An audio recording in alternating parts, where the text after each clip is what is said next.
তুমি কি পাপ করেছো, কি অন্যায় করেছো? তুমি জানো না আমার রব কত মেহেরবান, তিনি কত দয়ালু, তিনি ভালোবাসার আধার, তিনি করুণার আধার।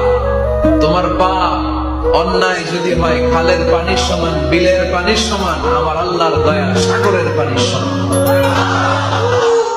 তোমার পাপ আর অন্যায় যদি হয় পাহাড়ের সমান, আমার আল্লাহর ভালোবাসার দয়া হচ্ছে আকাশের সমান। তুমি যদি তওবার মতো তওবা করতে পারো, ক্ষমার মতো ক্ষমা চাইতে পারো, চোখের পানি ছেড়ে, চোখের পানির বড় দাম, চোখের পানির মধ্যে বিশাল কারিশমা, এটা আল্লাহ খুব পছন্দ করে। 2 ফোঁটা পানি আল্লাহ পছন্দ করে। এক, জিহাদের ময়দানে শহীদের গা বেয়ে ঝরে পড়া রক্তের ফোঁটা। 2 হচ্ছে অনুতপ্ত বান্দার চোখের পানির ফোঁটা।